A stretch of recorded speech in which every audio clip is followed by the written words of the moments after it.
এবার আমি বলি সরকারি কর্মচারীদের, আপনাদের বলেছিলাম 1 মে থেকে 4% পে কমিশনের টাকাটা দেওয়া হবে। 1 মে মানে অ্যাকচুয়ালি টাকাটা আপনারা হাতে পাবেন 1 জুন, তাই তো?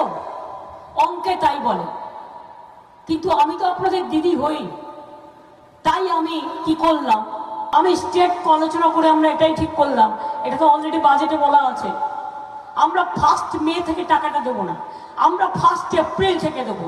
তাহলে আপনি যখন 1 জুনে গিয়ে টাকাটা পাবেন, তখন আপনি ওই এপ্রিলের মাইনের সাথে ওই যে টাকাটা বাড়তি সেটা আপনি পেয়ে যাবেন। অর্থাৎ 1 মেতে আপনি মাইনে পাবেন 4% দিয়ে বেশি, সেটা 1 মে থেকে পেতেন, এটা কাউন্ট হবে 1 এপ্রিল থেকে। কি খুশি কি খুশি না? খুশি কি খুশি না? কি স্বরূপ কত বাড়লো?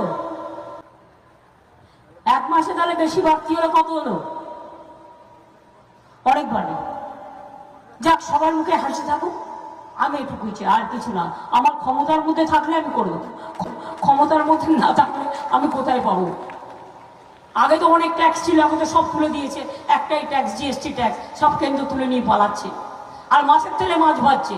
আর ঘুম থেকে উঠুন, মোদির ছবি, ঘুমোতে যান মোদির ছবি, ওয়াশরুমে যান মোদির ছবি, স্নান করতে যান মোদির ছবি।